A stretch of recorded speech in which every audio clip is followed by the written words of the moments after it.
terus cuma ninahnya seberapa lama itu nggak tahu mungkin kayak gitu. Tapi sholat terus itu masih kalah sama orang yang belajar kayak belajarnya gimana caranya wudhu ya kayak gitu. Itu masih lebih baik kata hadis. Gitu. Jadi ilmunya itu dulu didahulukan.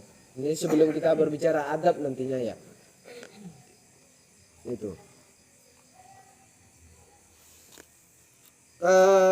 Tapi seperti ini juga apa namanya kalau setelah kita berbicara ilmu tadi ilmu itu mungkin juga sangat bagus maksudnya kayak wajib banget didapat dicari atau dipelajari, namun ada syaratnya sebenarnya. Syaratnya untuk belajar mengajar juga itu di sini tuh yang paling ditekan dari awal halaman sampai akhir halaman buku ini kayak ditekankannya itu tujuan atau niat. Jadi niat belajarnya, niat mengajarnya itu hanya ridho Allah, Tidak boleh karena pengen kelihatan sama temennya, nggak boleh karena pengen pintar saja. Pokoknya gimana caranya dapat ridho Allah gitu aja. Kayak ikhlas, mungkin bisa dibilang ikhlas lah gitu. Terus kalau sebagai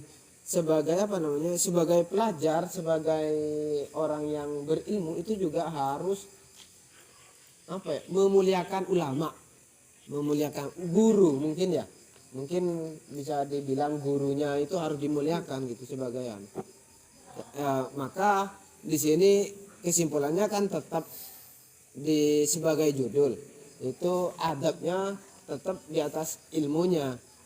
Sekali ilmu kan dicari dengan cara tujuannya harus lillahi ta'ala. Nah di samping itu kita ya harus tetap menghormati guru dan lain-lain, itu tetap harus gitu. Tidak hanya karena lillahi ta'ala, orang lain nggak dipikirkan, enggak gitu juga. Karena agama itu tidak bisa tanpa tidak terpisah dengan sosial gitu. Kalau saya memahami di sini tuh agama itu tidak berpisah, harus sejalan dengan sosial. Nggak ada namanya orang semakin pintar terus semakin membego-begoin temennya, membego-begoin orang atau menyalahkan orang. Kayak dalam kasus ini mungkin di Indonesia itu banyak yang mengkafirkan sesama dan lain-lainnya. Itu nggak ada hukum. Kayak kalau dari sini ya, dari buku ini itu nggak ada harusnya. Karena kalau sudah dia pintar harusnya udah jago, bagus dalam menghargai orang lain. Itu. Ya sekalipun umpama kalau kayak saya sebenarnya mungkin itu teguran bagi dari saya sendiri ya. Kayak saya itu sangat berteman akal sama Ralfi umpama kayak gitu.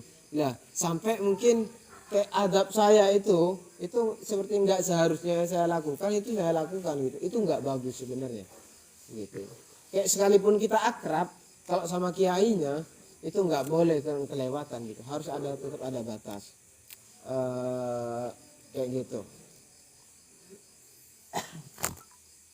Terus ada hadis itu yang mengatakan bahwa sesungguhnya Allah ini hadis tapi Nabi Nabi itu berbicara mengutip firman-Nya Allah gitu. Sesungguhnya Allah Subhanahu wa taala berfirman, barang siapa yang memusuhi kekasihku maka ia layak untuk diperangi. Jadi umpama alumni ya kita ya, fokus ke alumni Darul Ittihad ya. Ketika kita sudah nantinya lulus dan akhirnya berselisih sama kiainya, itu menurut buku ini, menurut Imam Syafi'i, menurut hadis yang dikutip oleh Rasulullah itu nggak apa-apa diperangi gitu, saking mulianya guru gitu.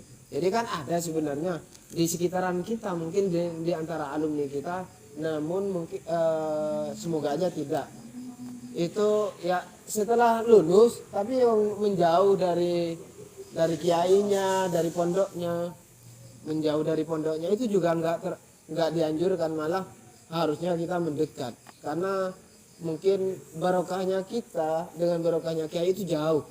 Jadi kalau kita tidak mau mencari barokah kepada kiai kita, ke siapa lagi gitu kan. mau nisbat langsung ke Rasulullah, kita terlalu jauh dengan beliau gitu. Dan Imam Syafi'i serta Imam Abu Hanifah juga sepakat atas itu. Bukan, ini kan tadi hadis yang mengatakan bahwa orang yang memusuhi ulama itu nggak apa-apa diperangi gitu. Nah, sama Imam Syafi'i dan Abu Hanifah itu sepakat ya gitu. Namun juga ada imamnya juga nggak sepakat, bukan ya. Jadi perbedaan ikhtilaf ulama itu adanya itu sudah sejak dahulu gitu. Udah ada sejak dahulu gitu. Nah, di antara ilmu sendiri itu sebenarnya ada macam-macamnya. Maka nantinya ada ilmu kayak ada yang wajib, ada yang makruh gitu tuh ada. Di sini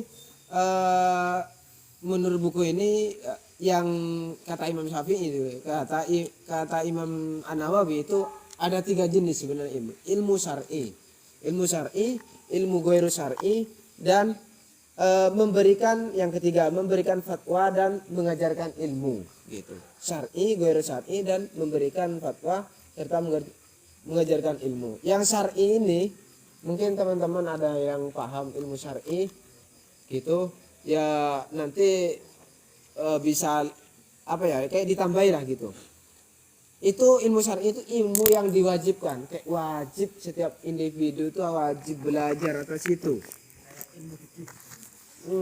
Bisa ilmu fikih ya, ilmu fikih yang dasar-dasar itu loh, itu ilmu fikih. Terus ilmu syar'i yang kan ada 2 macam ini. Ilmu syar'i itu ada yang wajib, ada yang dianjurkan gitu. Kalau yang diwajibkan itu contohnya cara berwudu. Itu kalau contohnya saya ambil contoh yang ada di sini, cara berwudu, cara sholat, dan terus ibadah yang benar. Itu hal-hal yang hal-hal yang dasar itu wajib memang. Wudu itu. Jadi kalau umpama ada orang saat ini itu kayak awam gitu, itu juga sebenarnya bagi orang awam itu juga wajib belajar wudu itu. Setelah dia masuk Islam ya, setelah dia tahu Islam kayak gitu. Itu wudu itu mungkin wajib, memang wajib. Bahwa sholat, kayak mana caranya sholat, mungkin sujudnya berapa kali itu wajib. Terus, rukunnya semuanya itu kan wajib itu. Terus sifat-sifat Allah. Sifat-sifat Allah itu wajib diketahui. Mungkin ini juga saya, kalau dulu kayak yang saya ketahui itu kan sifat-sifat Allah yang 20. Yang enggak wajib. Ya, yang 20. Cuma itu kan yang saya tahu cuma suruh hafalin saja kayak gitu kan. Cuma aslinya itu wajib. Mungkin bukan hanya kayak ngafal itu, tapi kayak menerapkan kayak gitu. Itu Allah wujud, idam, dan lain-lain. Itu kan sifat-sifat Allah ya, yang wajib diketahui. Terus persiapan suatu kewajiban yang berkaitan dengan pernikahan bagi yang belum nikah. Jadi ketika nikah itu syaratnya itu apa aja, bukan syaratnya, kayak kewajibannya apa itu harus dipelajari sebelum nikah. Gitu. Ya mungkin globalnya menafkahi ya, tapi sedetail-detailnya itu mungkin ada gitu. Ada. Kayak jadi kayak mana lah, karena saya belum menikah juga, belum mempelajari terlalu mendalam hal itu. Taunya ya Fathul Izar dikit-dikit, terus ya hadis Bulughul Maram yang bab tertentu kayak gitu. Itu bukan dukunnya, itu sunahnya. Oh iya, enggak kan, maksudnya yang pokok yang hal-hal yang penting dalam rumah tangga itu wajib dipelajari sebelum nikah gitu. Nggak tahu ya kalau ini untuk laki-laki perempuan, saya nggak tahu. Cuma ini global gitu, nggak tahu harus laki-laki doang atau perempuan doang, yang nggak tahu.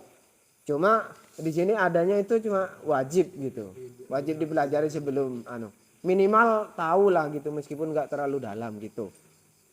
Terus mengajarkan anak sebelum sebelum balik gitu, itu wajib. Dedos yang anaknya belum balik memang, diadam yang sudah, yang masih farming ya, itu intinya itu wajib itu. Karena mungkin itu demi generasi gitu, demi generasi wajib.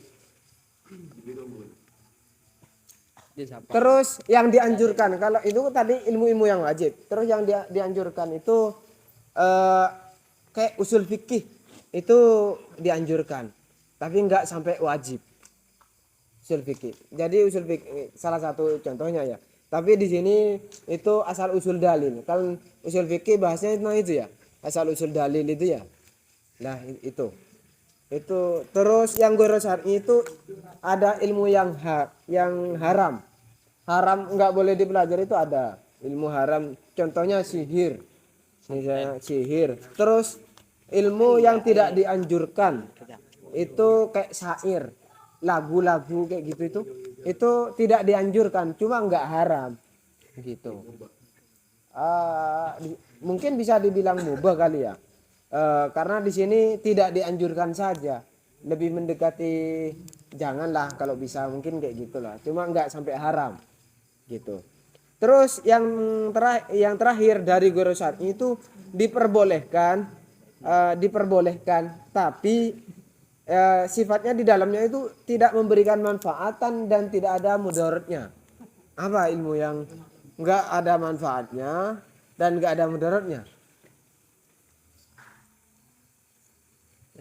Di sini nggak ada contohnya, di buku ini nggak ada contohnya. Tapi kalau saya itu kayak berpikir itu kayak kita belajar apa ya, menguasai main game kayak gitu itu kan nggak ada manfaatnya juga nggak ada mudaratnya secara mempelajarinya saja, bukan main gamenya tapi mempelajari, harus tahu mikro, kabar ngelot kayak gitu itu. Nah itu kan nggak ada manfaatnya kan, nggak ada mudaratnya, sekalipun nggak tahu kita juga nggak apa gitu kan, itu dibolehkan. Kalau mainnya bukan mempelajarinya, itu kan nanti ya itu ya. Ya mungkin pokoknya ilmu-ilmu saya itu kan cuma ngasih contoh ya. Kalau antum itu punya contoh yang lebih spesifik, lebih akurat, itu enggak ilmu yang enggak ada gunanya. Maksudnya ya mungkin dipakai, pokoknya enggak ada manfaatnya gitu. Tapi rata-rata kan ada manfaatnya atau ada mudaratnya gitu kan. Terus yang ketiga itu mengajarkan, kan tadi ada 3 jenis ya. Satu syar'i yang ada yang wajib dianjurkan, yang kedua itu ada ghairu syar'i, ada yang haram, terus tidak dianjurkan, terus sama dibolehkan gitu. Terus yang ketiga itu ada mengajarkan ilmu. Mengajarkan ilmu ini saya rasa kayak belajar teori apa ya? Belajar teori mengajar gitu. Itu sebenarnya bisa masuk, kan ini ada di part 3 dari angka ketiga. Cuma sebenarnya kata buku ini itu bisa masuk ke yang fardu ain atau bisa masuk fardu kifayah. Jadi kalau fardu ain itu seperti yang tadi itu ya, kayak yang wajib itu fardu ain. Yang kayak sholat itu kan kewajibannya personal ya. Kalau ke apa namanya, yang fardu kifayah yang itu nggak membutuhkan per individu, itu ilmu yang nggak harus semuanya orang tahu gitu. Kalau udah ada kiainya itu udah gugur kewajiban belajar itu. Terus ilmu tentang pokok, ilmu tentang fatwa, memberikan nasihat kayak gitu, itu masuk cabang yang ketiga, jenis ketiga gitu. Dan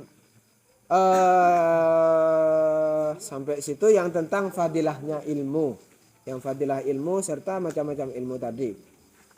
Yang sebelum yang terakhir ini lebih spesifik sebenarnya, lebih spesifik karena ini ke etika guru.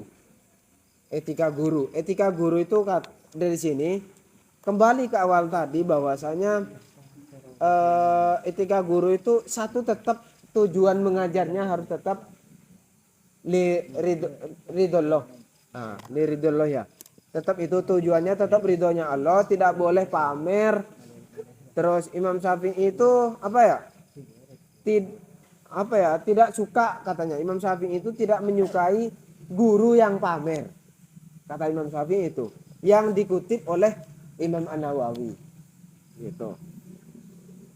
Ya harus berperilaku baik. Itu guru itu harus kayak gitu. Memang wajib. Terus menjauhi sifat-sifat tercela. Menjauhi sifat-sifat tercela seperti hasud, pamer, terus congkak. Dan kayak gitu. Itu etika personal guru. Terus kalau guru dalam apa ya? Dalam belajar, guru itu juga kan harus belajar juga. Karena di sini etika guru itu juga harus belajar. Enggak hanya ngajar, tapi juga di samping ngajar dia harus belajar. Mungkin takut karena ilmu itu kadang lupa gitu. Itu tetap guru itu harus belajar. Tetap harus sering baca katanya. Kata buku ini harus sering baca. Minimal kalau umpama nanti kita jadi guru untuk anaknya, ya minimal tetap harus baca bagi anaknya biar kita ngajarin anak kita itu nggak salah. Terus menggali hal yang baru, tidak malu bertanya, gitu. Gak boleh malu bertanya itu guru. Sekalipun pada muridnya sendiri itu nggak apa-apa, bukan nggak apa-apa, memang nggak boleh malu nanya katanya. Kata Imam Nawawi itu kayak gitu.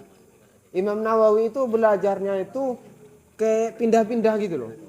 Jadi kayak ke Damaskus, ke kota ini, kayak semua guru yang kayak masyhur pada zamannya pada tahun 630-an itu kayak dengar Imam kayak guru besar disamperin belajar.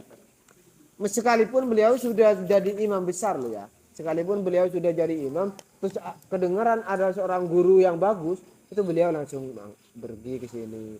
Terus pokok cari ke akar-akarnya beliau itu. Belajar itu bukan hanya ke yang pokok ke akar-akarnya gitu. Kalau nyari belajar ilmu tasawuf, itu perginya ke yang memang ahli tasawuf. Kalau umpama ada yang ke muridnya juga belajar kayak gitulah. Terus niatnya tuh harus ridho, terus tidak diskriminatif bagi yang mungkin ustadz ya yang ngajar terus sekali ya ke adik-adiknya mungkin yang ngajar itu mungkin kalau di sekolahnya itu ada laki-laki dan perempuan ya mentang-mentang salah satu muridnya cantik atau yang satunya itu agak bego dikit itu terus diskriminasi itu nggak boleh. Etikanya seorang guru itu nggak boleh. Gitu sama rata kalau umpama diajarin ya sekelas itu harus sama rata diajarin kayak gitu sampai paham gitu. Terus mengajarnya itu dengan tahap itu kayak harus apa ya menurut saya tuh dengan tahap ini lebih ke sabar gitu loh, telaten sedikit kalau belum ayo gitu jangan langsung buku ayo buka halaman nantinya buka lagi padahal muridnya belum begitu memahami gitu. Terus cinta ilmu yang diajarkan gitu biar barokah itu kayak ilmu yang diajarkan itu harus kayak dicintai gitu. Kalau ngajar hadis ya harus cinta sama hadisnya gitu. Kalau ya kayak saya sebenarnya kayak gini kan saya pernah ngajar IPA di SMP gitu dan saya memang nggak suka. Nah ternyata itu nggak bener karena memang sulit kan dari pesantren terus mau basicnya memang nggak ada IPA-IPA-nya pas ngajar IPA ya bingung gitu kayak malah nggak seneng gitu dan seharusnya nggak boleh kayak gitu. Terus peduli sama siswa. Ini pedulinya bukan hanya sama yang berprestasi saja, tapi juga sama yang mungkin masih rankingnya masih di bawah, kayak gitu itu harus peduli. Tidak, ini juga paling penting mungkin ya. Tidak boleh bersikap seperti gurunya pencak silat. Jadi kayak ada ilmu yang disembunyikan, gitu, nggak boleh. Itu kalau guru itu nggak boleh menyembunyikan ilmu apapun itu. Mungkin termasuk mungkin kalau umpama saya nanya ke Asrorin tentang lensa, kan otomatis jadi guru. Kalau kata Imam Syafi'i, ngajarin satu huruf kan guru, ya. Nah itu Asrorin nggak boleh kayak dibohongi itu, maksudnya kayak diajarin yang salah itu nggak boleh gitu. Kalau umpama nanya dikasih tahu yang kamu tahu, gitu. Jadi kayak ini nanti kalah saing saya, gitu nggak boleh, nggak boleh. Gitu. Nanti mungkin ada yang nanya gimana caranya menang Magic Chess itu. Nggak dikasih tahu kombonya itu. Nggak boleh. Ya enggak sih kalau itu tak. Enggak, tadi kan ilmu termasuk ilmu yang apa ya? Yang diperbolehkan. Ilmu yang diperbolehkan itu. Dan dari saya mungkin bukan kesimpulan ya. Jadi gambaran buku ini seperti itu. Mungkin cukup sampai di sini ya yang saya sampaikan, Dekon. Gambaran bahwasanya ilmu itu adab itu di atas ilmu ini lebih kepada sikap-sikap Imam An-Nawawi yang tawadhu kepada siapapun, apalagi kepada gurunya, bahkan ke masyarakat umum enggak mau dibilang pinter. Itu seperti itu. Dari saya, Hilul Kalam wal Wassalamualaikum warahmatullahi wabarakatuh.